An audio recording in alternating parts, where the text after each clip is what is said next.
I hate you and I don't know how you wake up every morning.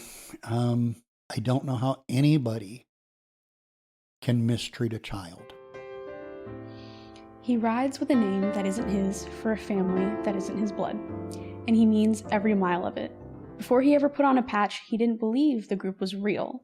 So he went home, pulled the tax records himself just to prove it was a scam. It wasn't. 10 years and 2 chapter presidencies later, he's one of the people a child calls when the world gets too loud and they need to be protected, and one of the many who still show up no matter what's happening in their life. Today he's telling us what it costs and that kind of safety that someone else needs. He's a secretary, public relations, and writer for Bikers Against Child Abuse, BACA, an international organization writing for and helping children both in and out of court, on and off the road. Please welcome Kuan Yu. Thank you. So before we get started on your whole journey and everything in your life that has come in and out through BACA, in your own words, what is BACA? BACA is a united body of bikers. It exists for one reason and one reason only, and that's to empower children to not be afraid. We're also a 501c3 charity here in the United States. We are pretty much everywhere. Last I heard, we were in the United States and I believe 16 other countries, but it changes all the time. We have a mission to just let children be children and to not be afraid of the world in which they live. It's amazing. And I feel as though a lot of children really need that. And one person in particular fought hard for it, and that's the person that started BACA. So who started BACA and why? BACA was started over 25 years ago by a gentleman with a road name of Chief. He lived in Utah at the time and was a child play therapist, among other things. He found that he would work with children in his profession and they would do well. And then when they came back for their next meeting, they were right back where they started from. So he wanted to find a way to help those children in between, something a little different. He was a biker, so he got together with some of his biker friends and rode out and met the children and let the children know that somebody does care. Somebody is there for them. It's not just a job. And over the years, that has spun into BACA, and we've grown from that original seed into a tremendous forest.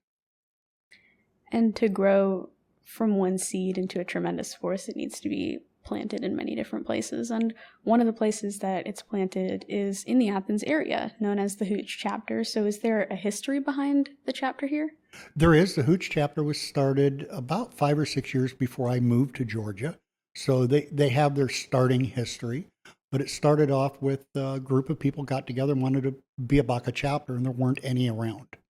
They rode to Tennessee and met a gentleman by the name of Lurch, who gave them permission to work on becoming a BACA chapter. There's a lot of work involved. One of the interesting things about Hooch, though, is one of the very first BACA children who was actually brought in by Chief himself in Utah, lives in this area, and the chapter's got to know her very well over the years. She's grown up now, of course, and has her own family. She's married, has a child, and doing very well. But through her, we were able to learn a little bit about Chief's original thought process. It's helped a lot. What is that thought process? That we need to work local. Things are different from one location to another on what the child needs. So BACA is uniquely structured from the bottom up, opposite of most corporations. The international organization makes the basic rules, and then the states and chapters and regions below that can build upon those. But the idea is that we only deal with fear. That's what we can handle. That's what we can help with. Again, we don't have the ability to cure cancer in a child. It doesn't mean we don't care about it. It's just fear is something we can deal with. Bikers are intimidating, and we can take the fear away from the child when we support that child. It's amazing. And when starting a local chapter, what exactly does it take to be able to do that? It's a lot of work. So first off, you have to get permission to start what's known as a forming effort. And that's when you have to gather enough people together to become a cohesive unit.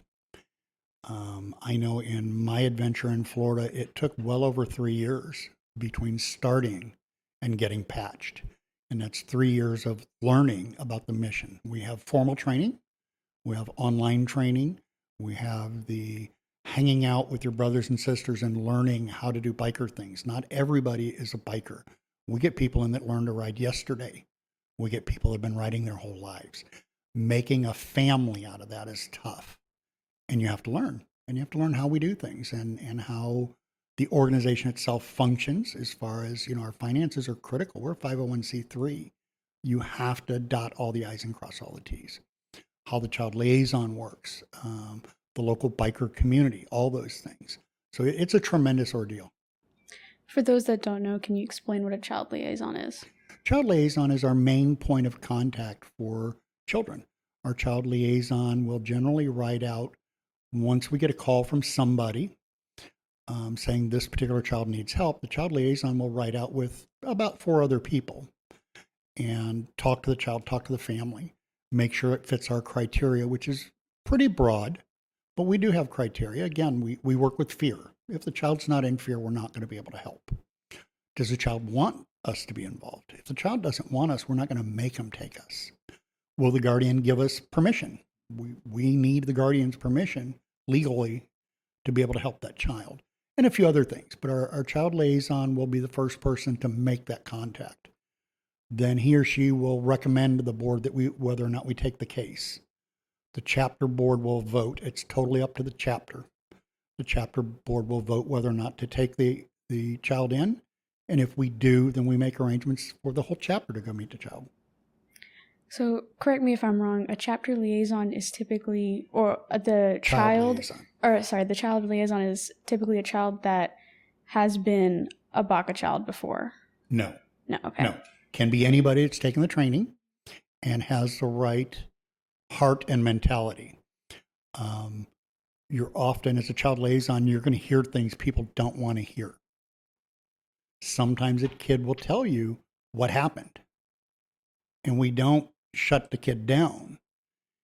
So you have to have the right mentality to be able to handle hearing that without expressing a ton of emotion, without breaking down in tears, without getting angry, and talk to that child, talk to that family. It's a tough job.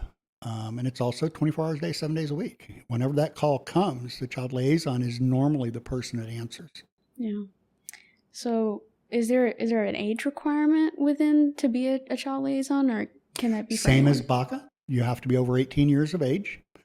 I don't think we have any very young, or I've never met any very young child liaisons. They're usually grown-ups. But BACA, you do have to be 18 years or older. Okay, and that's just for the child liaison and the bikers? That's for any part of BACA. To be a member or a supporter, you have to be at least 18 years of age. And I've met people, more than one, who were fingerprinted to become a BACA supporter on their 18th birthday. Wow. They couldn't wait. Wow. I'm glad you have that level of support. There's a really young lady, Rabbit, dear friend of mine. Her 18th birthday in Florida, she went and got her Prince ran, and now she's part of a chapter in Michigan. Wow. And you seem to know a lot of people, and you will mention various states. So how is it that you're able to meet all these people from all across the U.S.? I'm blessed in the fact that I've been able to ride quite a bit, and I wanted to learn about this. And the best way to learn is to get out and do it and get the ideas from other chapters. What works for you? And then I can bring that back to my chapter, and we can try it. If we decide as a group we want to try that thing, we can try it. If it doesn't work, we stop doing it. But as a international organization, there are tremendous ways of doing this and different thoughts and ideas and styles. So I wanted to get out and meet with and visit as many chapters as I could and see, how do you do it? Most of these, in my early part of BACA, most of these places have been doing it much longer than me. The shirt I'm wearing today is from a chapter that I used to have probably 70 or 80% attendance at, and it wasn't my chapter. But they were close, and I went and visited them, and I learned how to interact with a child. Aside from our online training, I learned live with people that were doing it every day.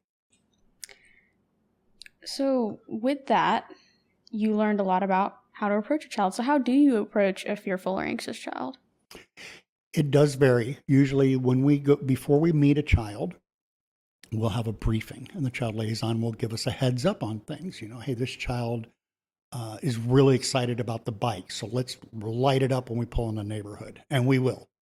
When you get a bunch of bikes rolling in, we're thunder. Or maybe it's the opposite. This kid doesn't like loud noises, so we want to come in real quiet. And the same with once we get off our bikes. Sometimes we're asked to stand back, stay by your bike, just wait until we call you up. Let the child get comfortable.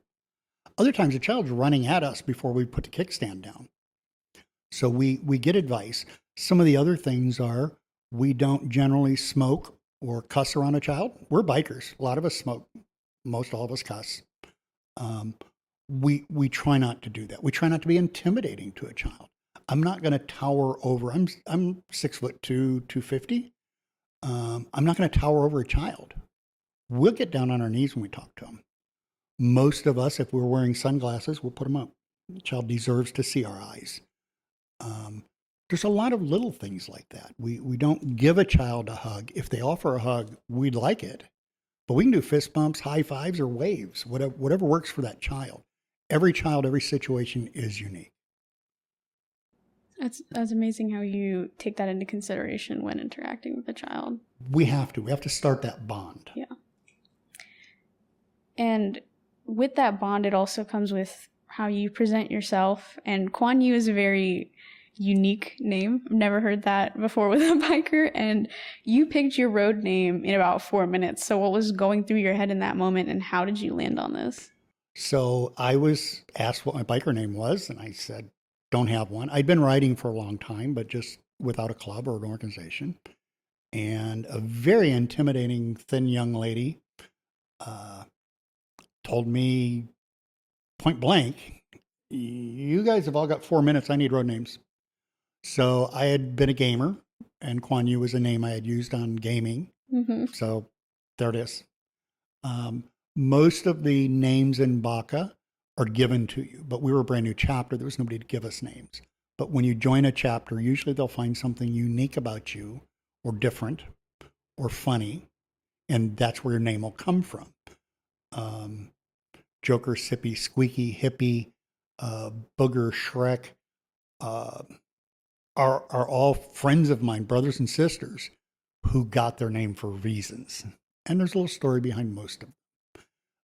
On the opposite side are the children. Children get a road name also, but they pick their own. It's the first step of giving that child back their choices that were originally taken from them. We give back by letting them pick their road name. And they vary everywhere. We've had Chicken Nugget, we've had Cookie, JoJo, Superman, Supergirl. The child gets to pick it based on what they like and what's on their mind that instant in time. I love the agency that you give back to children. That's the whole idea. Yeah, because they don't have that coming out of the gate. It's been taken from them. Yeah. Somebody has said, this is what you're going to do. I don't care if you like it. I don't care if you cry. But you're going to do these things, and you're not going to tell anybody. And we flip that. They become in charge. When we go out and hang out with a Baka child, they are the reason we're there. They're the reason we exist. And we remind ourselves of that all the time. And some children take it to an extreme.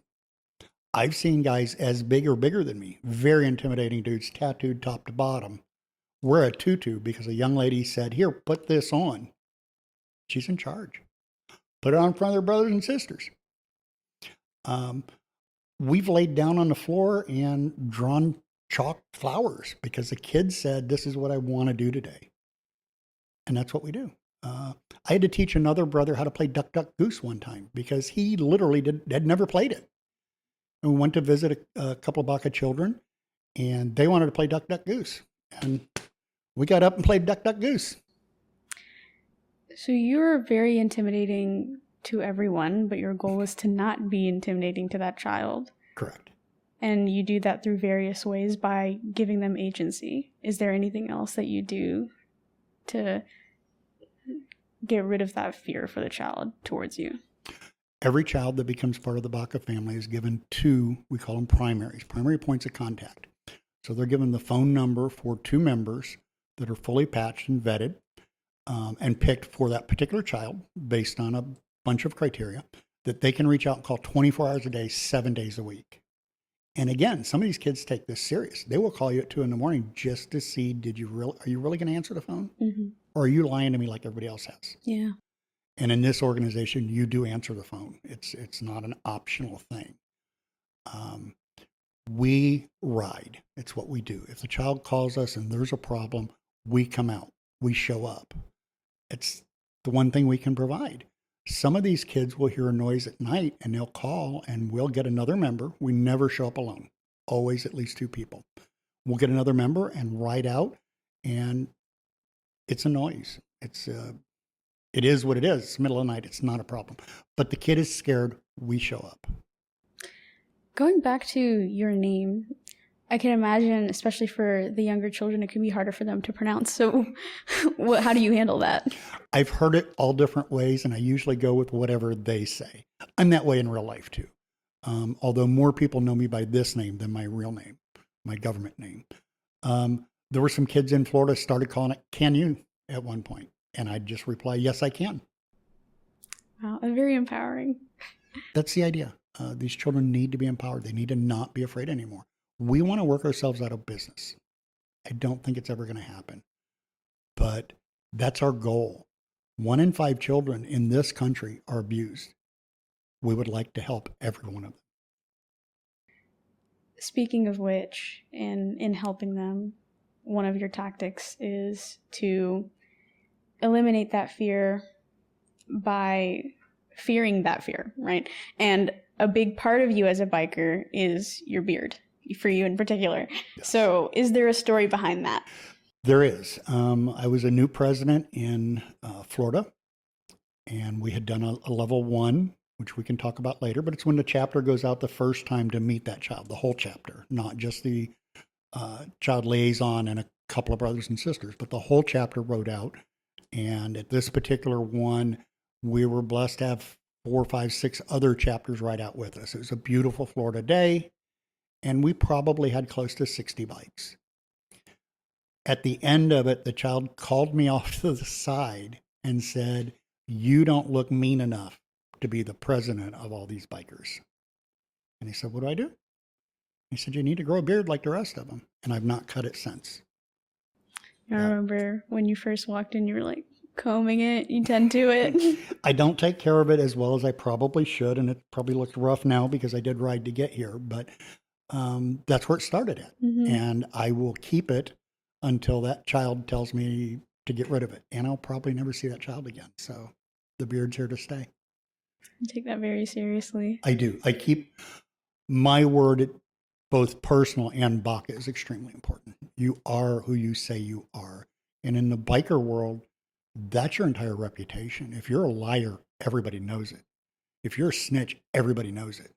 If you're a stand-up dude or chick, everybody knows it.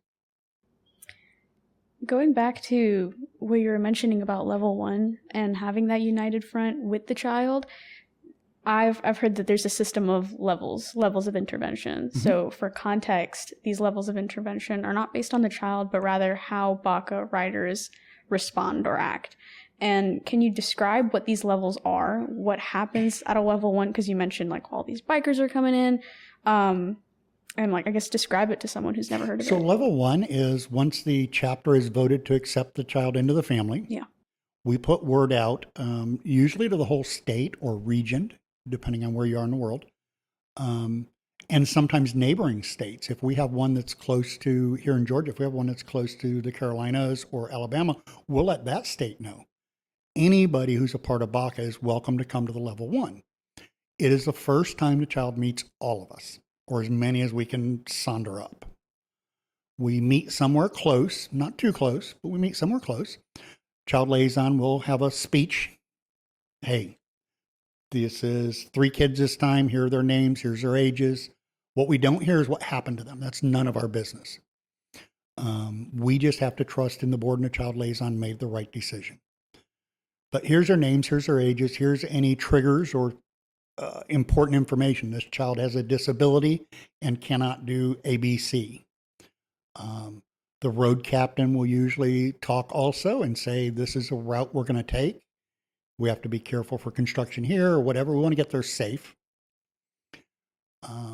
It's all pre-planned with the family. So if we're not going to their home, they're going to meet us somewhere. They know the date and time and exactly where we're going to be. They choose that. We don't. We roll in, and it varies. Sometimes we roll in like thunder. 70 bikes, grabbing the throttle. You can hear us a quarter mile away easily. Or if the child doesn't like sounds, we can sneak right up on you, kind of. Most of the bikes make a little noise, but we can come in very quietly. We'll pull in, we'll park, we'll get off our bikes, depending on the guidance from the child liaison. We may walk right up and build a little semicircle around the child, or we may just stand back at our bikes and wait for the child to calm down and to be called to them. Sometimes the child will run out to us. They recognize somebody from the original IC, the original connection, and they'll run to that person. Often it's a child liaison. Once we're there, we make the introductions. And again, we give the child the choices back on everything. So one of those is we will ask the child, do you want them to come to you to introduce themselves? Or do you want them to form a line and you can go and talk to each one of them? Whatever the child chooses. Oftentimes they want to stand right there with mom or dad or whoever, the guardian, and we'll come to them. And we have fun with it. We'll usually make a little line. And like in this chapter, talking about things that are different, in this chapter, once we've already gone around, you get right back in line. We'll do sometimes 3 or 4 times. We'll walk through the line and give a high five. I'm Kuan Yu, nice to meet you. And I'll get right back in line and come around again and do it. And then we have some trinkets, some gifts that we give a child, and they vary from chapter to chapter, region to region. Here in Georgia and also in Florida, one of them is the teddy bear that's over there. We, every person that shows up for that level 1 signs their name and permanent marker on the t-shirt, so the kid can always see who is there. We give that bear hugs. And it was bad in Florida and sometimes in Georgia. You've got hot, sweaty bikers that may have driven 3-4 hours to get there. Yeah. It can be a little overwhelming, but it gets passed around.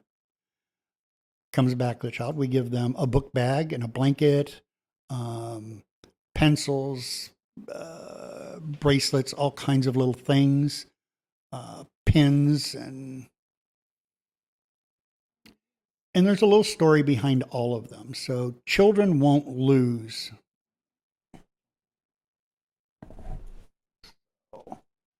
Story goes, you can never pull this out of the bag the right direction, but You got it? Yeah. And to most people, it's just a cute little blanket. But like everything else in Baca, it means something. So this is showing that we've got you covered. Oh. Children won't lose their blanket. They won't lose their favorite pillow. Children, like adults, worry about their day-to-day problems when it gets quiet at night. When you lay down at night, when you lay your head on the pillows, when you start thinking about rent due and things like that, my boss is mad, whatever. When a child lays their head down, sometimes they think about the abuse that happened. Having that blanket gives them comfort and reminds them somebody really does care. Same with the teddy bear. They can carry it day to day. When they feel like they need a hug, they can take a hug from it because we've filled it up with hugs. And it gives them some comfort. The book bag, all kids need somewhere to put their junk. Some kids more than others, but it gives them a place to put it. Some of the children we deal with may not have the funds for a nice book bag. Some have 40 book bags, but we give them one that's personalized to Baca because they're part of the family.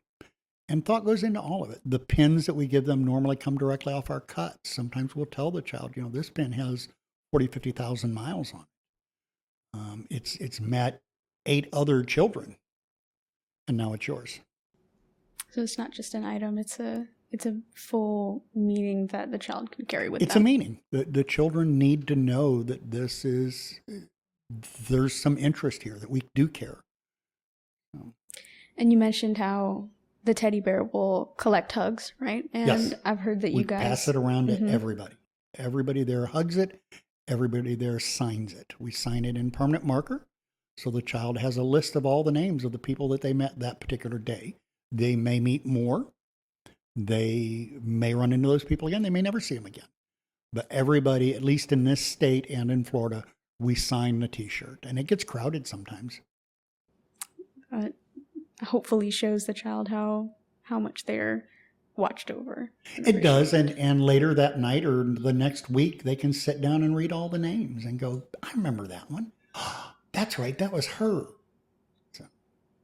That's awesome. And speaking of laying down at night, and then that's when all your problems hit you, you are not alone in that, right? Everybody has their problems. And in a previous conversation, you talked about being a single dad, working nights, teaching yourself to code because you had no one around after the kids went to bed. So how much of that person, of who you are in Baca, now comes from who you had to become back then?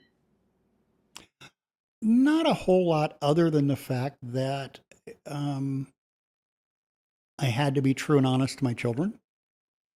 And that is carried over to Baca. I try to be a good brother. I try to be a good primary for a child. I try very hard to never lie to a child. I don't look a child in the eye and say, we'll see you Tuesday. I say, we'll try to be here Tuesday, because things happen. People die. So we don't make promises. Raising two children just made me very aware of how children think.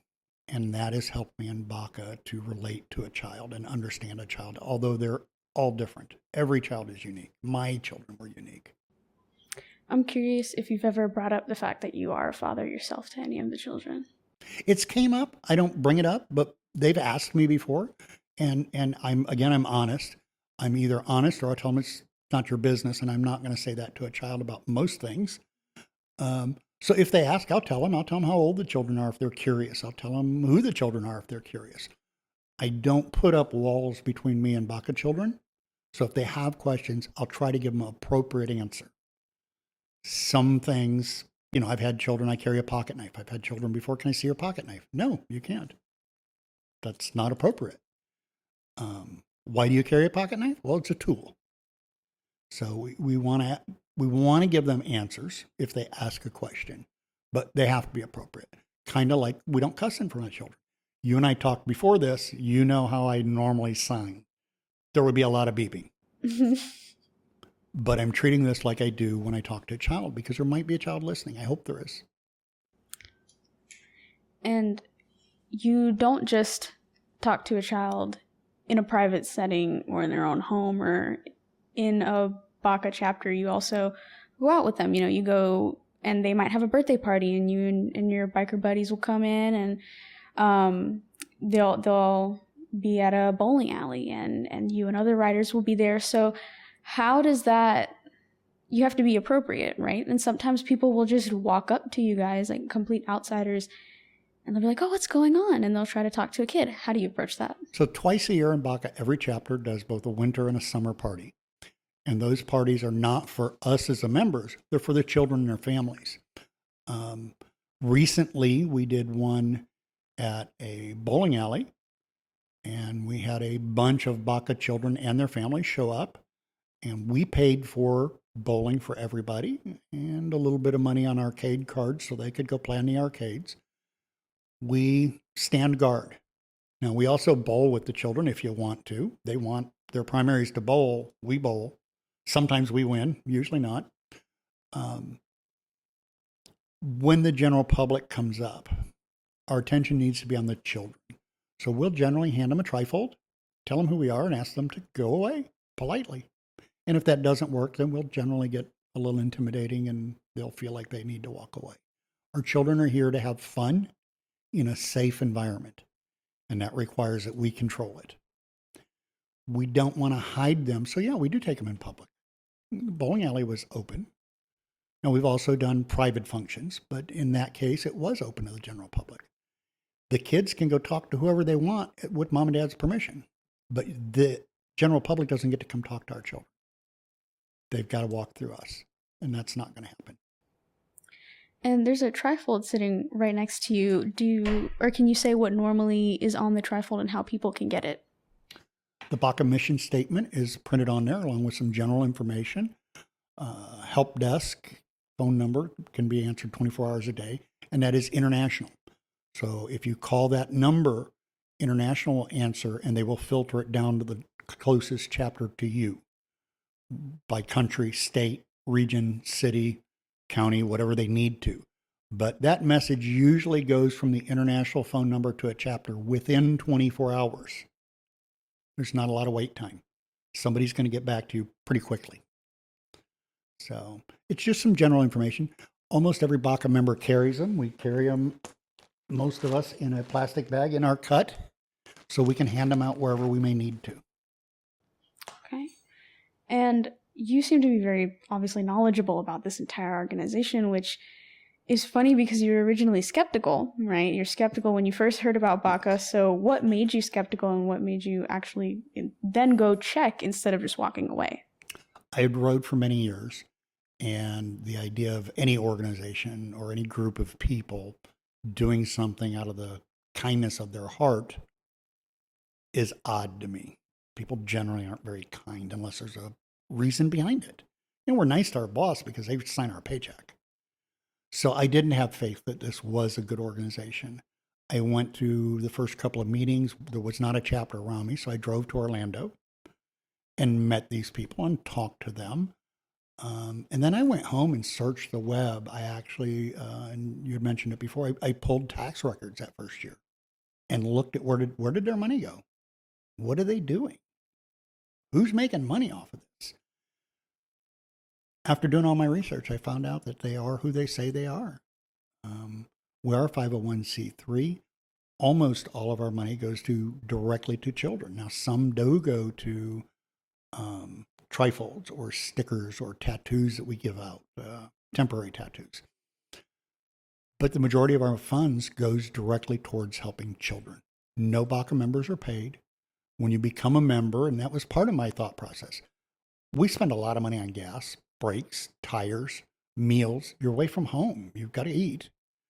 There's a cost associated with doing this. Each member eats their own cost. That comes out of your pocket. So I just didn't believe people had it in them. And you mentioned going to the first couple of meetings, right, to see for yourself what's going on. And before someone can even apply, they actually have to go to 3 meetings initially. So what is that process like? So to become part of BACA, it starts with attending at least 3 meetings. Some chapters require more. Again, international says 3, but a chapter's allowed to say 6. We can make the rule tougher, not more lenient. So you have to attend at least 3 meetings. Gives us a chance to get a little feeling for who you are, and you a feeling for who we are, and learn a little bit about us. Talk to the members and see who we are, what we do, what we don't do. A lot of people don't understand that we don't condone violence. We're not vigilantes. We're here for the child. We could care less about the alleged perpetrator or whatever other great term you want to use. Our goal is to empower the child, not to get somebody in prison, not to beat somebody up. You come to 3 meetings, you ask. The chapter will make arrangements, if we accept you, to get your fingerprints ran. Every BACA member or supporter has ran their fingerprints based on the country they're in and the area they're in.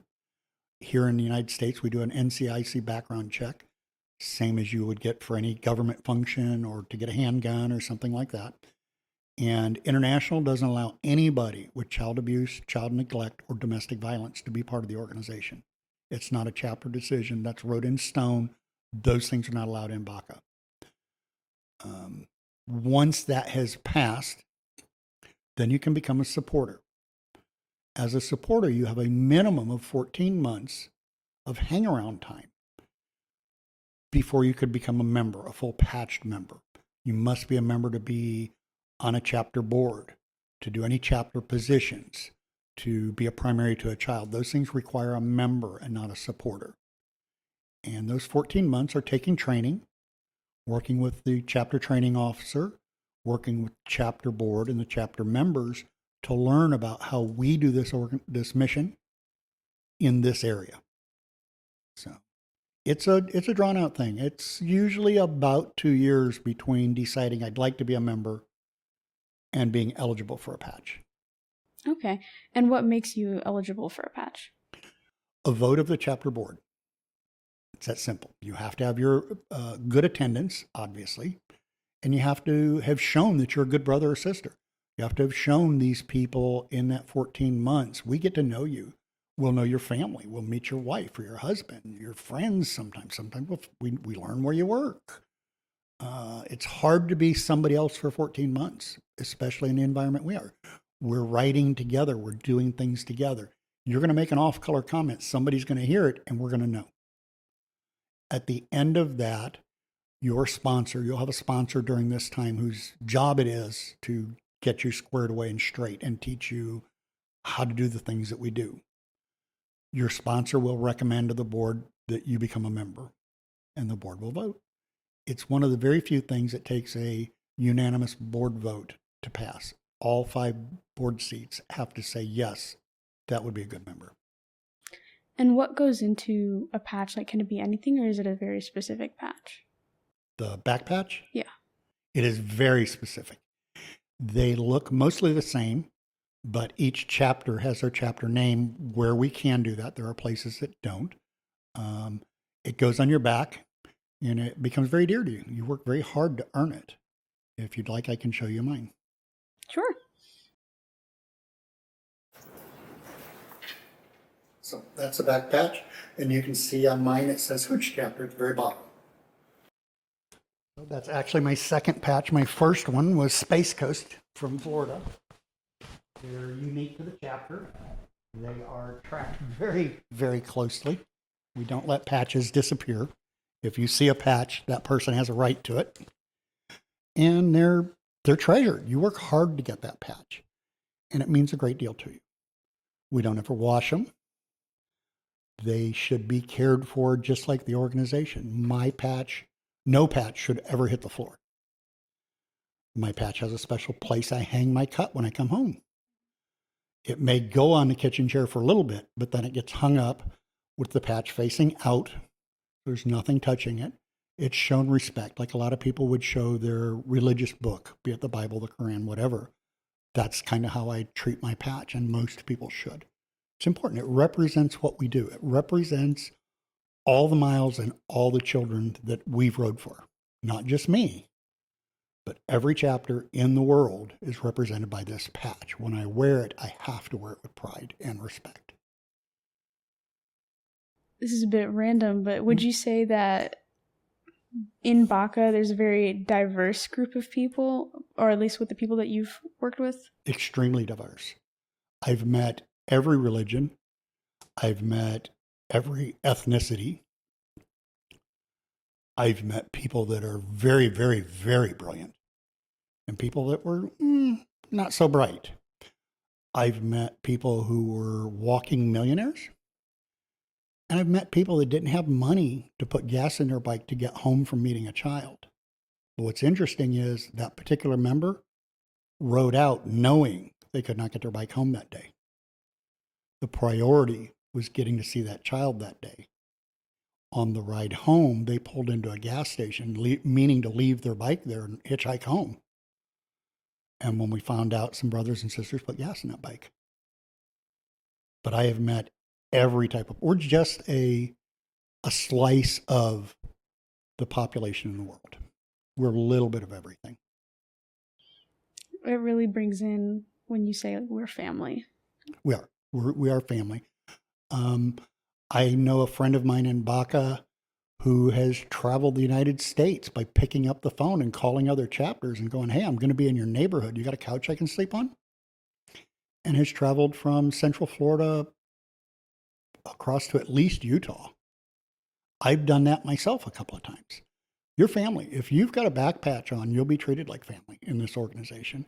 We have a saying, it's real popular here in Georgia, one Baca. We are Baca across the globe, the same Baca. You may do things differently in your chapter or your region, but if your chapter put a back patch on you, then I'm going to respect that, and I'm going to assume that you are no different than somebody my chapter put a patch on. One BACA. We all exist for each other. We support each other. But for general body meetings, how often do they meet? Does it vary? And who's allowed to come? Our chapter meets once a month. I think most chapters do. States meet a couple of times a year. We have, in our chapter, we have 2 meetings. We have a members only meeting, which is members and supporters. And then we have a general public meeting. Anybody is allowed at the general public meeting. It's open. The biggest difference between the two is we try to handle anything that needs to be discreet during the members meeting. So we'll have votes during the open meeting, the general meeting, but we won't talk about specifics on children or specifics on I'm mad at my brother or my sister was mean to me type stuff. Those things are done in the members meeting where it's just us, just family. In the open meeting, we still talk about the bank account. We talk about the secretarial minutes. We talk about all that information. We don't have a lot of secrets other than our children. Gotcha. And one decision that I'm sure you guys had to come to for quite some time is that the organization recently had to tighten from 4 levels of intervention down to 2 for legal reasons in different places. So what lost when that happened, if anything? Nothing major. We lost, it's been so long, I don't even know if I remember them both. One moment here. So we lost the ability. We used to have a level of intervention that would have us go around the neighborhood where the perpetrator lived and hand out trifolds. We would not go to the accused perpetrator's house, but we would go to all the neighbors and introduce ourselves and give them trifolds and tell them we're around. We no longer send a letter through the legal system saying that we are part of this child's life and it could get worse. Now we have the level 1, which we talked about earlier, where the whole chapter goes and meets them. And we have a level 2, which is when the child has an imminent threat. When the child in the chapter feel there's an imminent threat against a child, this organization will write out and we will stay until that threat is gone, however long it takes. 24 hours a day, 7 days a week, we'll have members at that child's location doing guard duty, basically, to make sure that child feels safe. And I've seen them go for 8 weeks before, 24 hours a day, 7 days a week, with people physically on premises. BACA members give up their vacation, their PTO, their private lives to go stand duty around this child to make sure that child feels safe. We're not there to do any violence, but we're there to hopefully intimidate somebody who might want to do violence to that child. Just stay the hell away.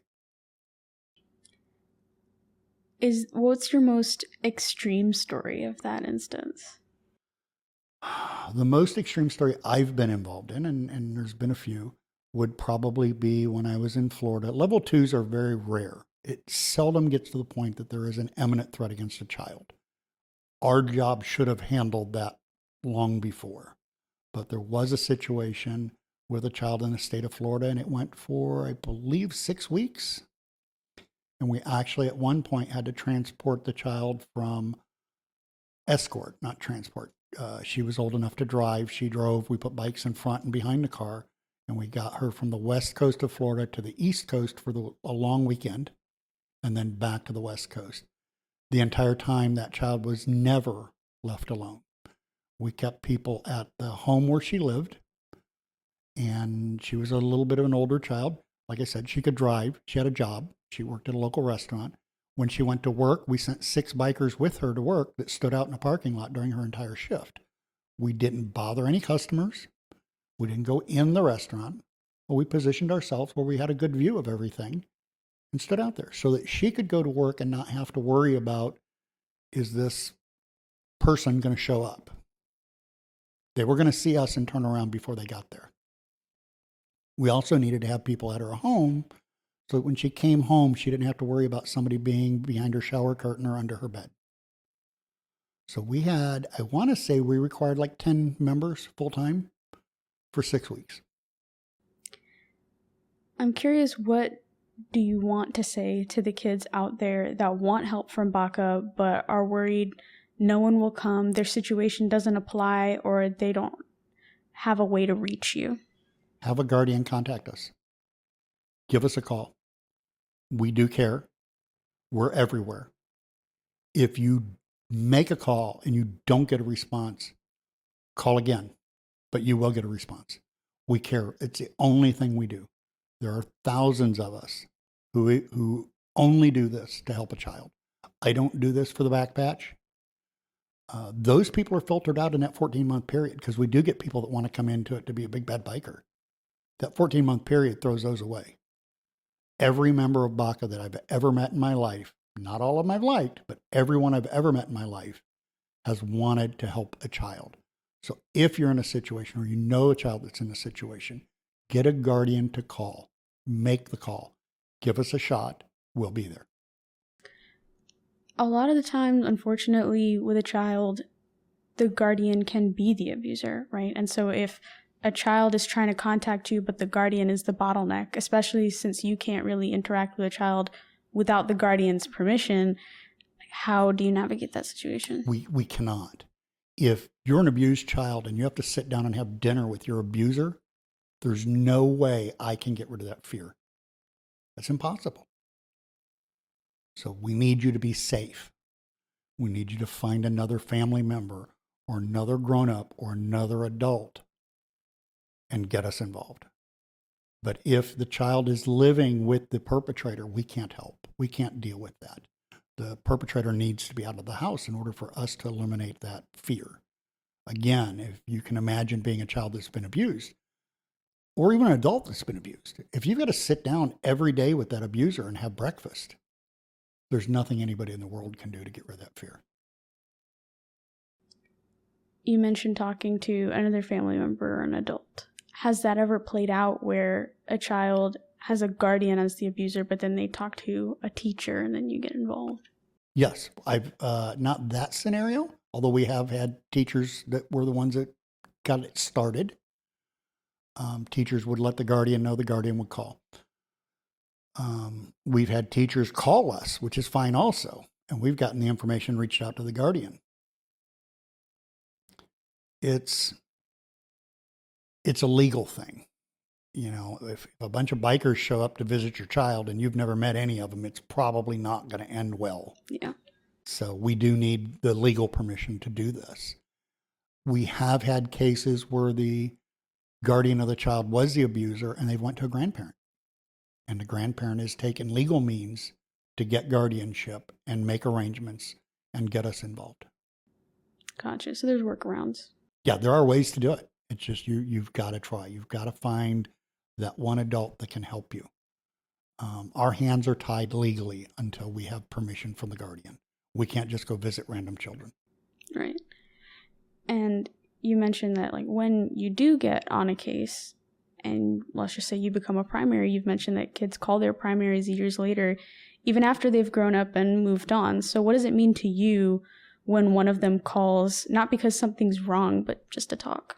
One of the very first children I was ever a primary to still calls me. She's a grown-up. She's in college.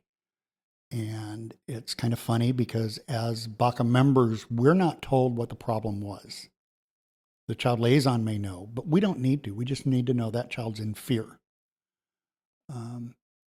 But it bugged her because her mom used to send pictures of her all the time while she was a BACA child. And I would just delete them. We're not allowed to keep pictures of our children. Finally, I told Mom. Mom told her. She was a little upset. So on the day after her 18th birthday, she sent me a text with about 10 pictures of her as a grown-up and a very long-winded text message that I'm 18 now, you can quit deleting the pictures. She stayed in touch with me through one college graduation, although she's back in college now, but she got her bachelor's and graduated and then changed her mind and went back. She reaches out once in a while, just say, hey, I'm doing okay and life is good. And updates me on her brother, who is also a BACA child that I was a primary for. Most of them don't, but it is nice. It's nice to know that there's one out there that I believe I've helped. I mean, I know I've helped a bunch, but it's nice to hear it. That's lovely. I'm glad. And I remember it's nice hearing that you helped a bunch, but you also said it's good when the child doesn't reach back out, because at that point, That's our goal, and yeah. it's heartbreaking. But you get to know these children, you talk to these children, you help them through some of the most traumatic times of their life. But our goal is for that child to go back to being a child. Our goal is for when they don't have time to call us, they're busy going to high school dance or talking with their girlfriends or playing basketball or things like that. Our goal is to get to a point where we call them and they're too busy, because now they've gone back to being a child. They're no longer in fear. And that trauma has ended. I don't know if it ever actually ends, but they've grown past that trauma. And that's our goal. But it is kind of sad, because you get to know these children sometimes over a course of a year. These cases can take 4, 5, 6 years sometimes to go to court, the ones that do go to court. You're visiting that child every few months. You get to know them pretty good. Every few weeks in the beginning. Some of the children call you constantly. And then all of a sudden one day they don't need you anymore. You mentioned how maybe the child liaison would know what's happening with the child, but then you don't, right? You're just there to show up for them. Mm-hmm. So what exactly does a biker know about the child? Very little. Obviously their age and sex, because we've met them. We're told their age. Usually, sometimes it's just they're 10-ish. That works. We know their road name. Oftentimes we learn their real name because Guardian will call them that at the level 1 when we first meet them all.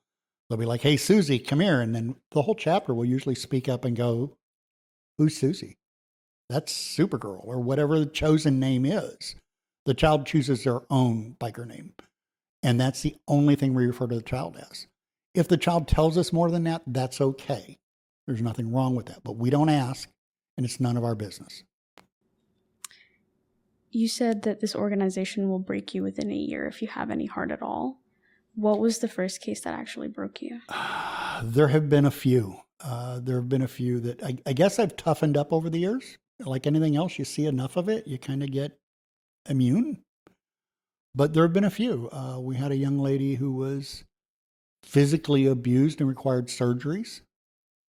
And the fact that somebody would do that to a young lady just really got to me.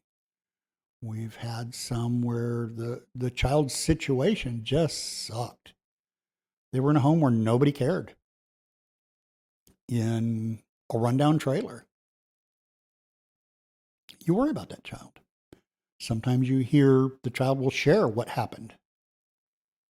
And you go home at night, and again, you lay down at night and the world quiets down, and you start thinking about how could somebody do that to a child and get up the next morning. I mean, what happens to our children is terrible. And it's not just, although the majority of what we see is sexual, it's not just sexual, it's mental, it's physical. There are children with broken bones from their own family members. And their family members are okay with that. And it's never just one. Somebody else knows or suspects. And a child is trapped there. So it will get to you. We do have in BACA, we have a whole system of, we can talk to our brothers and sisters. And we have therapists that are part of BACA that we can reach out to.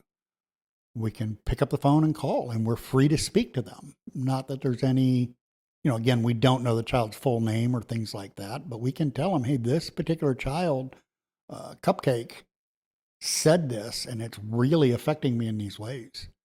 Because it's tough to learn. I love my wife. She's an amazing lady, but I can't discuss BACA business with her. I can't talk to her about things with the child. That's my brothers and sisters or the therapist that's part of BACA. Gotcha.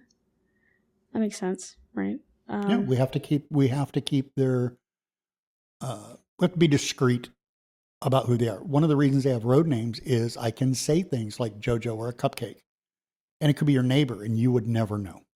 Unless you saw that child wearing their cut and it said Superwoman on it, you don't know who I'm talking about. And that's part of the reason we have it. How do you keep yourself functional after sitting through testimonies like these, and where a kid has to read what happened to them out loud? We had one here in Georgia. The young lady had to sit between her sibling, about a year difference in age, a year older, I believe, and her absolute best friend in the whole world is a 16-year-old girl. Best friends mean something. I mean, it's a little more than boys, I think.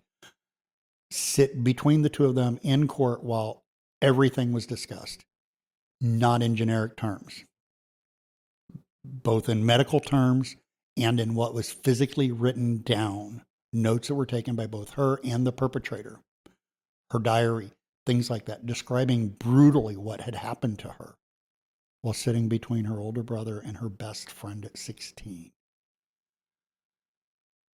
That's tough for her.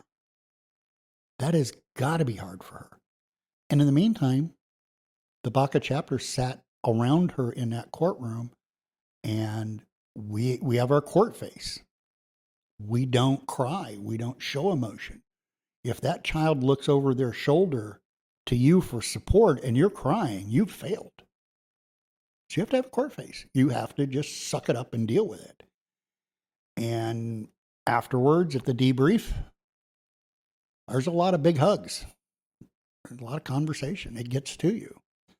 But it's nothing compared to what the child goes through. You know, what we go through in life as a BACA member is nothing compared to these children. These children are amazing. They get up every single day, put their shoes on, and go to school. Sometimes because it's our safe space, but they do. I work with people that get paid a lot of money that can't show up if they got the sniffles. These children sometimes are brutally raped. Get up tomorrow and go to school like nothing happened. And you also mentioned having a licensed therapist inside the organization that members can call anytime. Have you ever used that resource yourself, and what stopped you or pushed you to make that call? Yes, I have. I had one case that I just couldn't get off my mind. It just kept floating back up, and I couldn't. I found myself dwelling on it over a few days. So, and I was good friends with her at the time, the therapist. So I just called her up, and although her husband was a BACA member also, they both since left the organization. She walked away from him out on the back patio, and we had a nice long talk. I paced myself outside in the driveway so that I had the privacy, and she paced herself back on the porch, and we talked about it for probably close to 2 hours. But I just had one case that just wouldn't go away, wouldn't get out of my mind. I couldn't get up tomorrow without thinking about it again.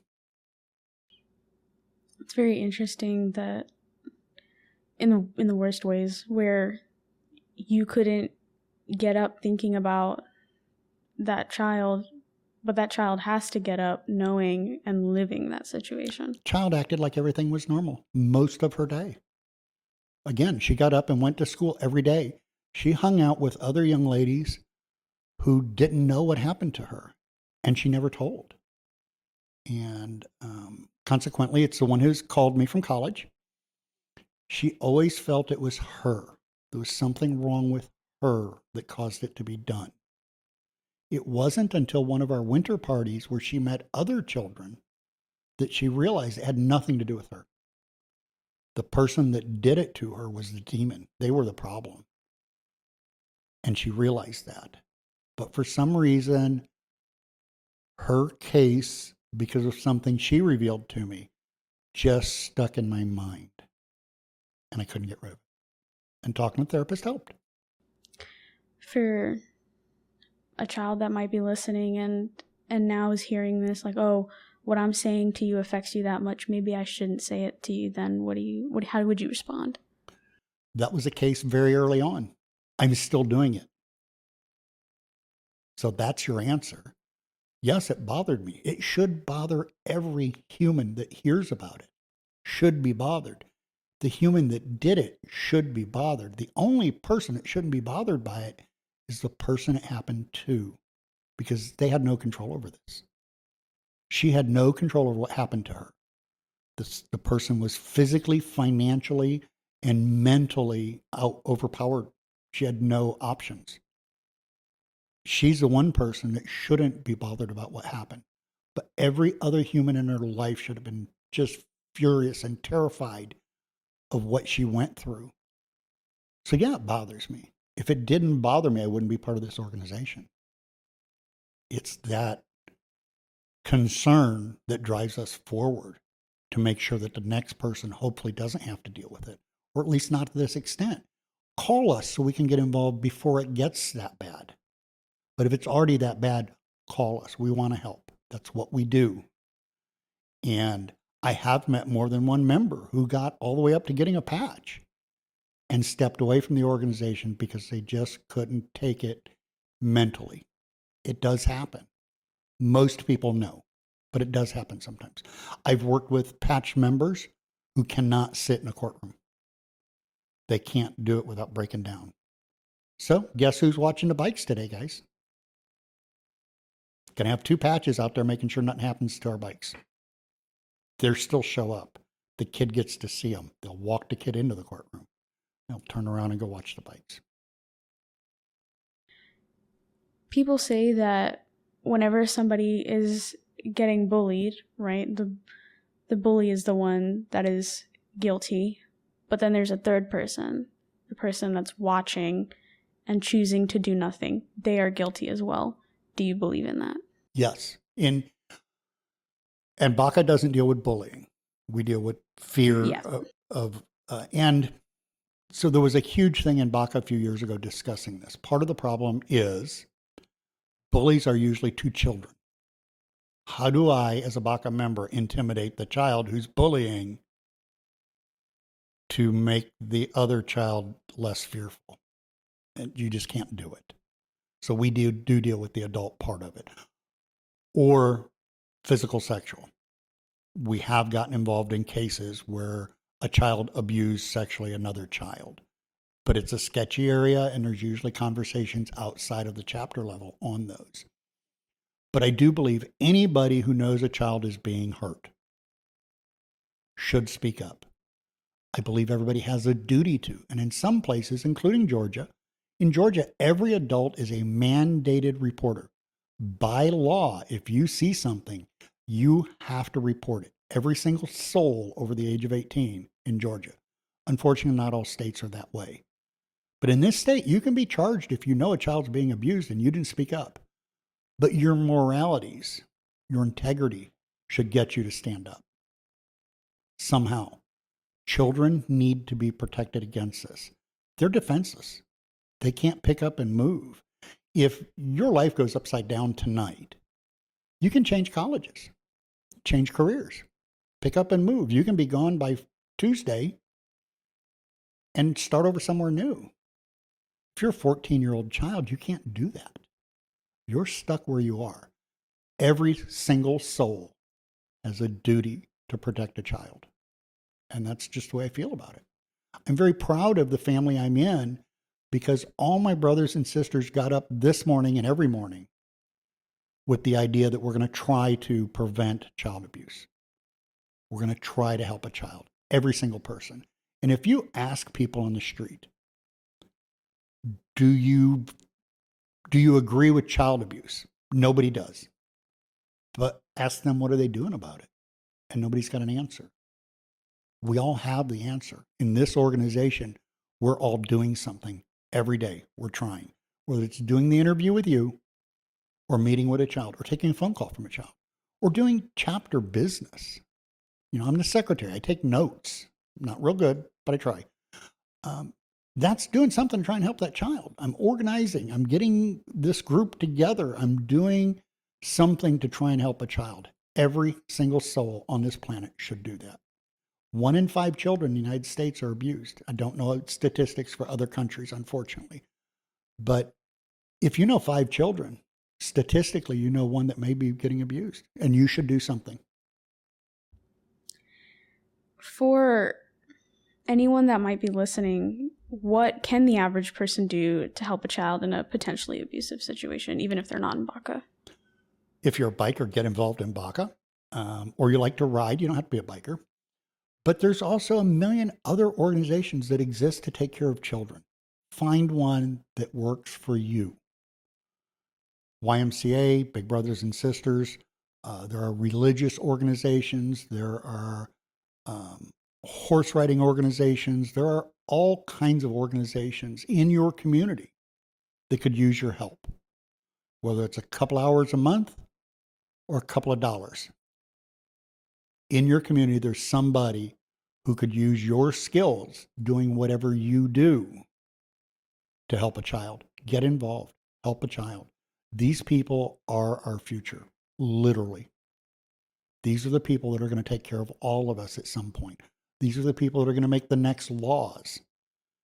These are the people that are going to be the next bad guys or good girls. Get involved now and let's get them on the right path and let's help these children. They can't help themselves always. There's, much like in any other organization or anything else in existence, there is always a weakness, right? And a lot of the times when you're thinking about an abuser, they're going to go straight to the place where a child is more likely to go, right? You don't go to, an abuser wouldn't go to a bar, they would go to a playground, right? They wouldn't go anywhere else, but they might be more drawn or attracted to Baka because that's where the children would go. So if a bad seed were to lurk among Baka, how would you eliminate that? It has happened. I'm not going to lie. It has happened. But there's thousands of us. But we have found members that had problems with child abuse. We do what we can. So for starters, we do, as I spoke earlier, the background check. That only says that you haven't been caught. Doesn't mean that you don't do it. That 14 months is time for us to get to know you and hopefully get to know you enough to go, I don't know what it is, but there's something about that dude I don't like. And then we don't vote yes. But if they do get in, we handle it just like anybody else. Except it begins by removing that back patch. At the first sign, you are gone. We have no obligation to keep a member. So if there is a problem, yeah, you're gone. And you're right. And a lot of people, especially in Baka, don't want to think about that part of it. But when I was growing up, and I'm considerably older than you, it was always the white van giving out free candy, or they had a puppy for you to look at. Mm-hmm. Since I've been an adult and part of Baka and a single father, that has never been the case.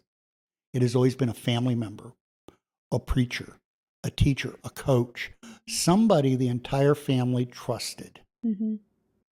It's never the unknown. It's never the person that just picked your kid up at a park.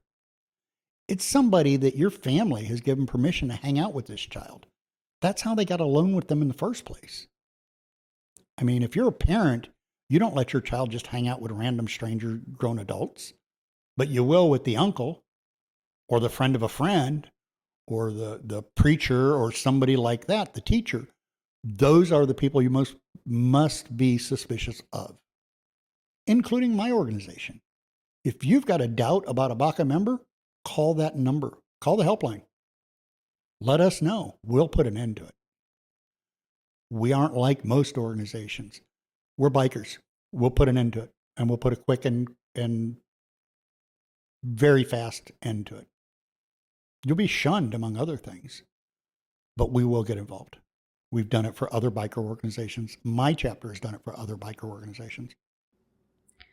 For a parent that's trying to navigate that fine line between protecting your child and allowing your child to experience life, what can you say to help them navigate that? Because they do need to go to school and be with that coach or that teacher. Well, it varies from child to child, situation to situation, obviously. But my only advice with that would be to trust your gut. If it feels off, maybe it is. And err on the side of caution.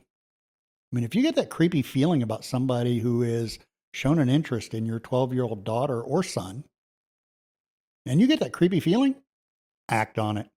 You don't have to accuse them, but you can make sure that child isn't alone with that person anymore until that creepy feeling is gone.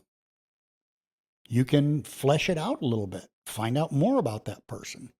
But it's your duty as a guardian of a child to take care of that child to the best of your ability. And the only protection you have is that gut instinct we all have. And it's not always going to work. You know, as I mentioned earlier, I'm careful not to promise to a child anymore because I've learned I don't control that. I've had a couple of major heart attacks in my life. I'm careful not to tell a child, I'll see you Wednesday. I'll tell a child in a heartbeat, I'll try to be here Wednesday, but I don't promise. I don't say I'll be here. I could get run over by a car tomorrow. But when you get that gut feeling that something is wrong in this situation, act on it. What's really awesome about your organization is that you have that unity, but as soon as, like, as you mentioned, there's that bad seed, you cut them out. And part of fostering that unity is a rule around, or being around a BACA child, you must be in a pair, right? Always. And what is that reason behind never letting a member go alone and always pairing people who aren't related or dating? So we don't accept any type of a relationship as a pair. We always have two primaries for a child. So they have two numbers they can call. If you don't answer, I will. If you're busy, I'm not. When we do pairs, it can't be blood related, can't be marriage or relationship. We don't want anything that's going to make it appear shady. You know, if I send two brothers, physical blood brothers, family, government family related, and there's an accusation, somebody's going to worry the other brother is going to lie. We want two unrelated people. We only allow interaction with a BACA child when there are two people present, so somebody is there as a witness. It's one of the quickest ways to lose your patch. Now, things happen. If I'm in a grocery, if I stop for gas with my bike on the way out of here and I run into a BACA child, that happened. I can't change that. I'm riding solo today. But what I will do is the moment I get home, I will call my child liaison and let them know. And it better have happened in a public place. I can't show up at a child's house solo. They'll take my patch in a heartbeat. Always two members that are unrelated and not in a relationship. And that's been a core part of BACA from the beginning. Gotcha. And that's including friendships as well? No, because we are friends. Everybody in my chapter is friends. That being said, sometimes I'm mad at one or they're mad at me. Mm-hmm. I've got people in the chapter I'm closer to than others, but we're all friends. We're family. So you can be friends, but you can't be blood related. You can't be in a romantic relationship or married or any of those things. I want separate entities. When we pick primaries, it is based on that. It's based on location. I happen to live a long ways from my chapter. I don't get to be primary for a lot of our children because I'm a 2-hour ride. If they call me at 1 o'clock in the morning, bare minimum, it's going to be 3 a.m. before I can get there. In the meantime, we've got a lot of members here in this area that can be there in 8 or 10 minutes. They're going to get priority. Now, I have been primary for children since I've moved up here because sometimes we get one that lives farther away. We had one at one point that lived almost exactly between us and the Valdosta chapter. So the two primaries were one from Hooch, me, and one from Valdosta, who happened to live north of Valdosta, and we both had about a 35-minute ride to get to the middle. So we make it happen. BACA is an organization, there's nothing new. It's been around over 25 years. We've been through this. So we're always going to get people that are close and available. If we've got somebody that's very close, but they have 9 other children they're primary to, they're too busy. So there's a lot of choices on who becomes primary. We also try to match them with personalities. If you've got somebody who's an introvert as a member and you put them with a child who's an introvert, they're just going to stand and stare at each other for 45 minutes and then go, okay, see you later. So you want to get somebody who's very upbeat for the child that's an introvert. And if you've got a child that's full of energy, you need a member who can deal with that, who can play duck, duck, goose. who can run around in the yard or the park or whatever and keep that child's attention.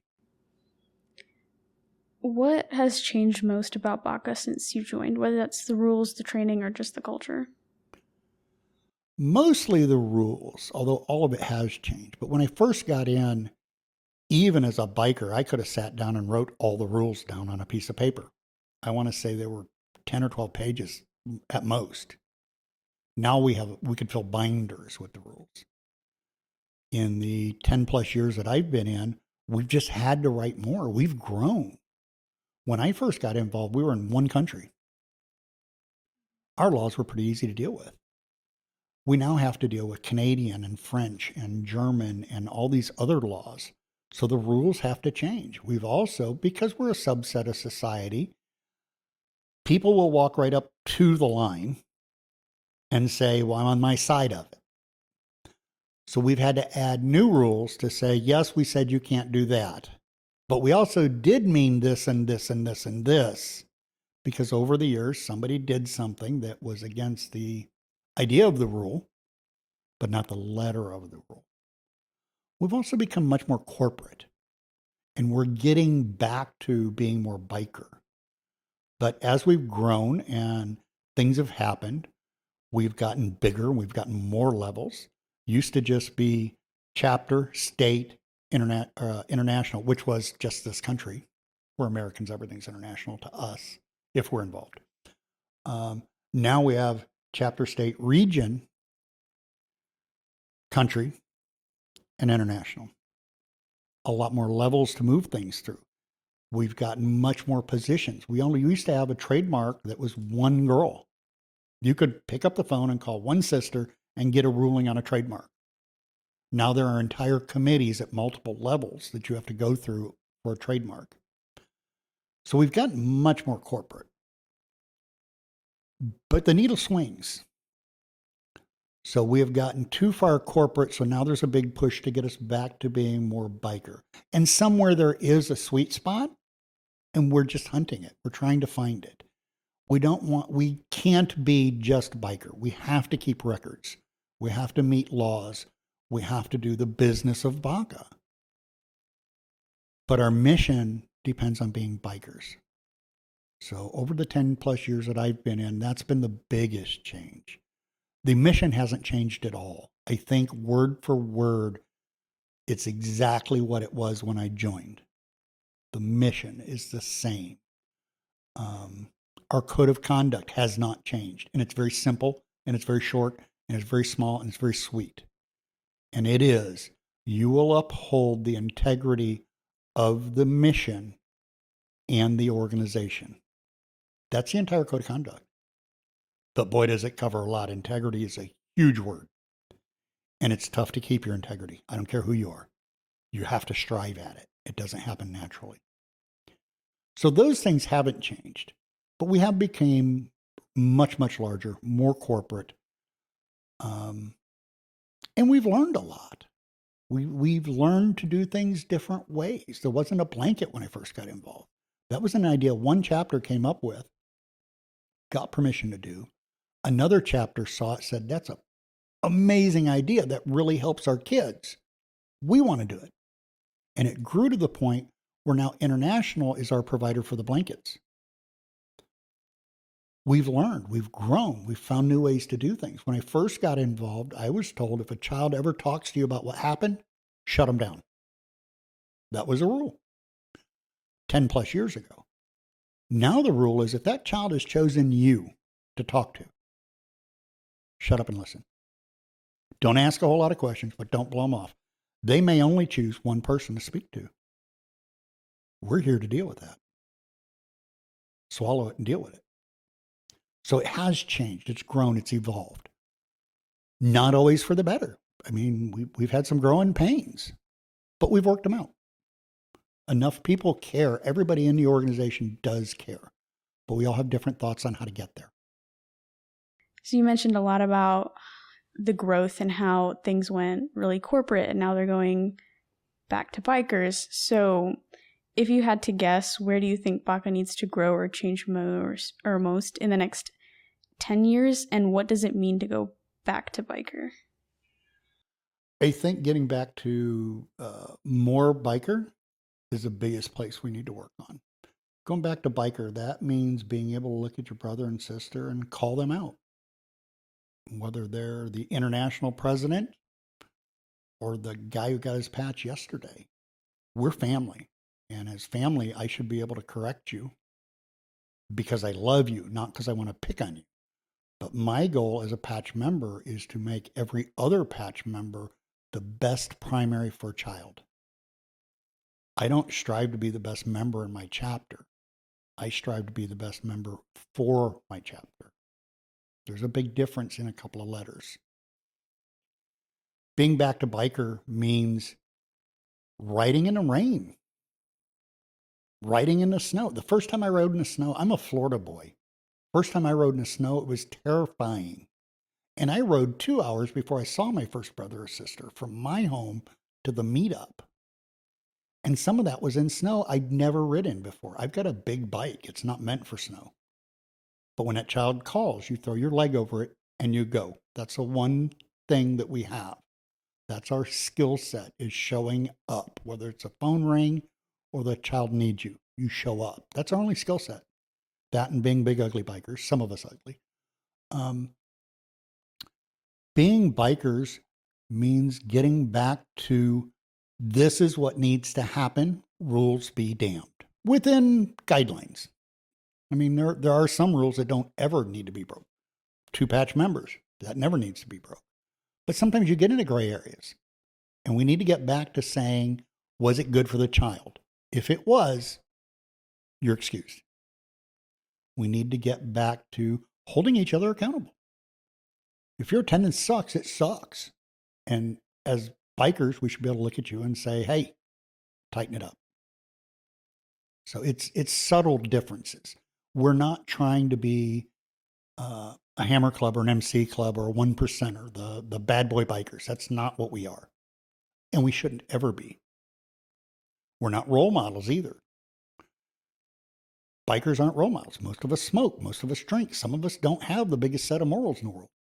But we want to take care of children, and we're good at that. And we need to get back to accepting that I don't like that person's lifestyle, but every time a child calls, they show up. And that's what matters. Doesn't matter if you like how I live or what I do.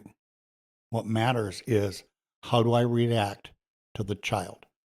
When a child calls me, am I there? Do I care? Those things matter. Whether I live in a trailer or a mansion doesn't matter. Whether I have a boyfriend or a girlfriend doesn't matter.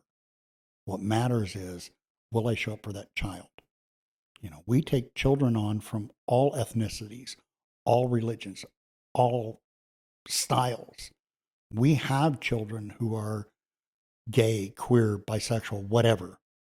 I don't always know the correct terminology for that. It changes all the time. But we have to accept those children, and we do. Sometimes we struggle to accept the member who has the same thought process, and we shouldn't. So those things we do need to get better at. In the very beginning of the interview, you said Baka's whole purpose is to work itself out of a job. Are you hopeful that it can happen, or is there a part of you that's scared it never will? I'm hopeful it can happen. I'm not scared that it never will, but I am a realistic person. We're never going to put an end to child abuse. But if we all get involved, not just Baka, if every soul on this planet gets involved, we could sure cut it down. We could cut it down big time. Instead of 1 out of 5, we could be talking about 1 out of 500 children. Still not acceptable, but much better number. But even Baka, if we grow exponentially, we'll never do that. We need everybody. We need every single person involved, caring and trying to do their best, paying attention. If a scared kid, or honestly a scared adult, is listening to this right now and has never heard of Baka, what do you want them to know? If you're adult, can't help you. We're bikers against child abuse.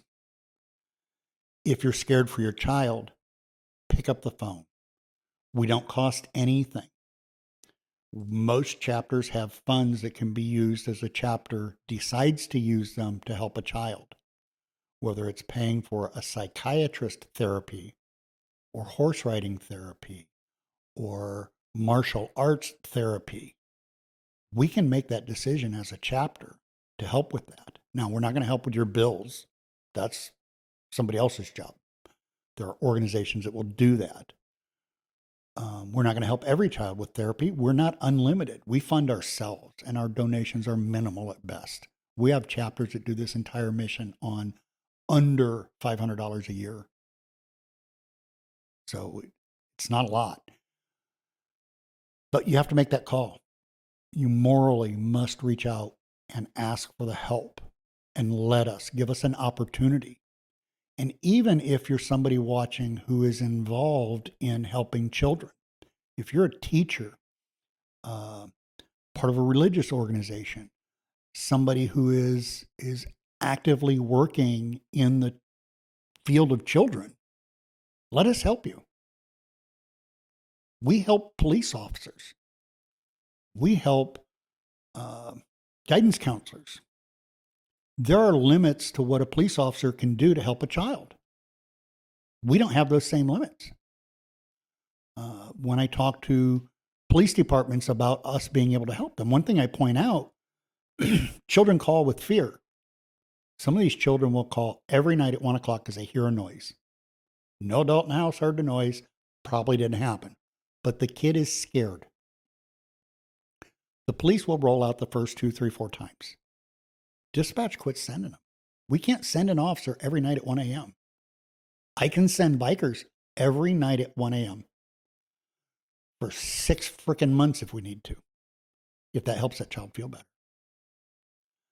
Us being around the child is statistically proven, and I do not have the information with me, but I can get it to you, to get children to talk more to their therapist because the fear goes away. That's what keeps a child from talking, the fear. And when it comes to court, if the child decides they want to go to court, and we don't encourage one way or the other, they're much more likely to stand up in court and testify if they're not afraid of what's going to happen to them tonight when they get home. And that's what we do. We work with the fear. We can fix that fear. We can give that child the ability to freely discuss what happened so that they can get a conviction if that's their goal. So call. It doesn't hurt you at all to try. Give us a call. Give us an opportunity. Where can they call or find the number for their chapter? Don't have it memorized. So you can reach out to Bikers Against Child Abuse on the internet, or for my particular chapter, you can call 770-765-3313, and that's the Hooch chapter hotline. And we will pass that information up. So it goes both ways. But if you get on the website, and I thought it was on here, I guess I should have been a little more prepared.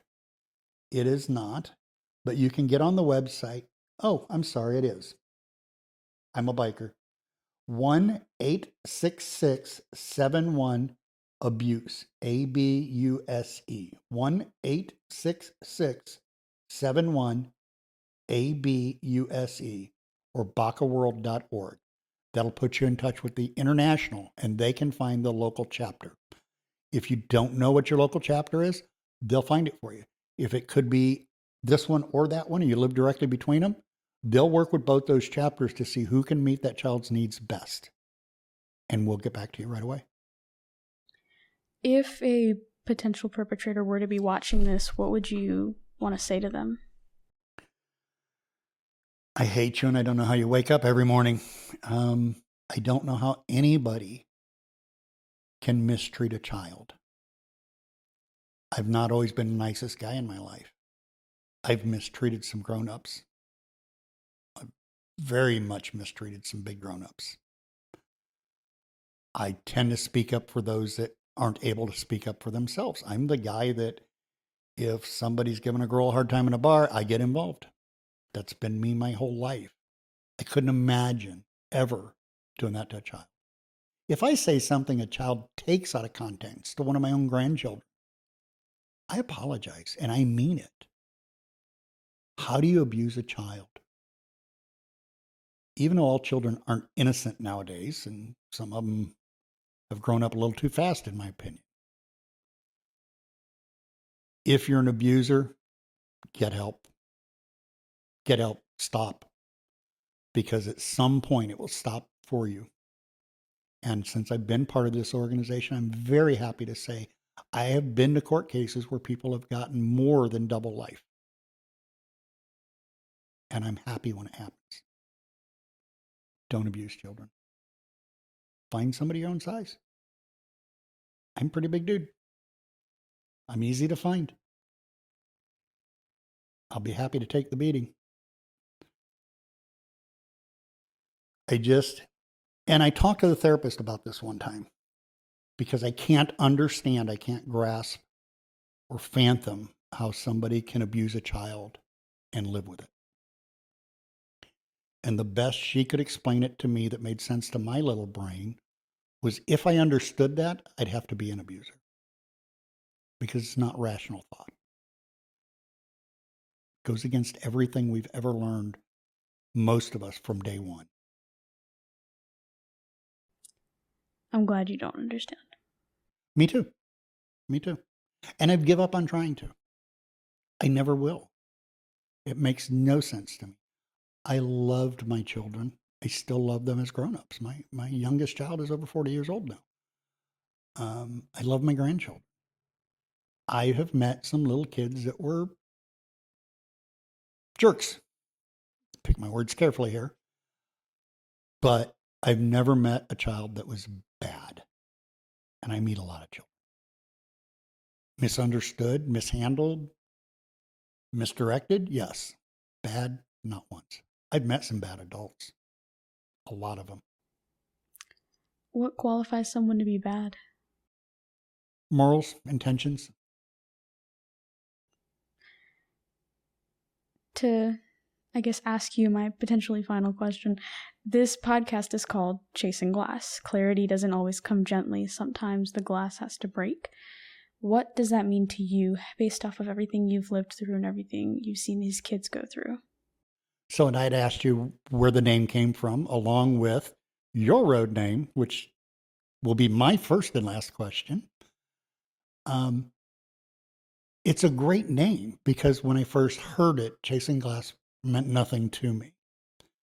But it is true. Sometimes there has to be an epiphany in life. Something happens. I got involved in BACA because I wanted to help children. I didn't understand the breadth of it until that first level one. And I tell people all the time, I can tell you about it like I did here. And you're like, oh yeah, cool. The first level one, more often than not, will bring tears to a biker. Sometimes at the level one, but usually afterwards. When you get to absorb that child who was terrified when you rolled up, running around playing tag or picking on other bikers. And I mean, I've been to level ones where we played tag or whatever. This is a kid that wanted nothing to do with mankind when we rolled in. An hour later, they're comfortable. They're having fun. They're picking on their brothers and sisters in a polite, nice way. So, yeah, sometimes you have to be pushed over that edge. You have to break the glass to see what's really there. And relating to BACA, that's what it was for me. That first level one, the first one I attended. I wasn't even a part of. I stood way back because I didn't want to mess up. I didn't even have a patch yet. I was made to stand beside somebody that had a patch so that they could correct me as need be if I did say or do something wrong. But that first one really hit and made me think about what this is. So my question, I'd asked you before about your road name. Tell the world about that one. So before I go too deep into the explanation, the person whose whose tiger that I take care of, because the road name is Kaduvama, mom of tiger, they don't like advertising that, right? Don't have to. But they'll pick a select amount of people in their life where, see, I love this person. Oh my God. This is like, but I can tell you about JoJo and nobody Yeah. knows who it is. Right. So the mother, the actual mother of the tiger, Yeah. nobody knows who it is. Right. But essentially, my whole goal with this podcast and with my name is to give a mic to those who thought they couldn't speak, right? Whether that be through the business I do in mental health, whether that be this podcast, whether that be through my writing. Everything typically falls under this road name, Kaduvama.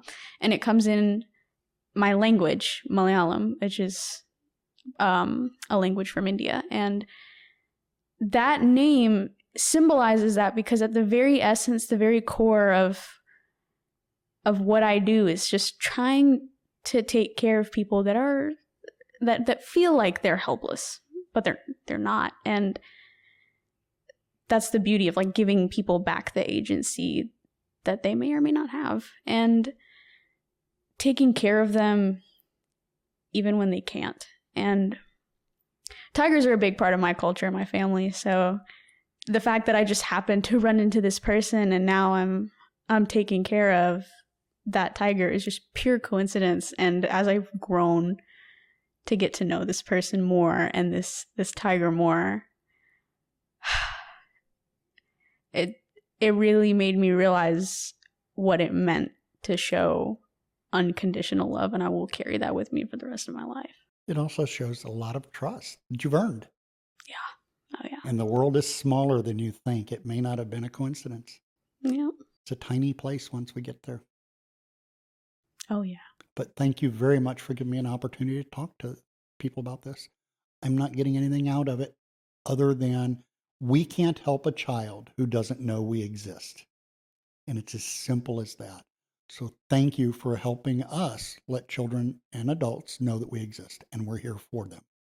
Thank you for taking the time to be here, because when I first came to the general body meeting, I was like, I don't know what's about to happen. And seeing as how all of it led to this, and you took the time out of your day, you drove hours on a bike, which couldn't have been easy for you, right? And it couldn't be easy for anyone. And you did that just for this conversation. It's incredibly easy. The wind cleans your soul. It's good for me. It's a beautiful day out. And I did ride about 2 hours. But it was a great ride. It cleared my mind. And I'm happy to do it. I'm very grateful that you gave us this opportunity. Thank you for being here. I want to give you a hug.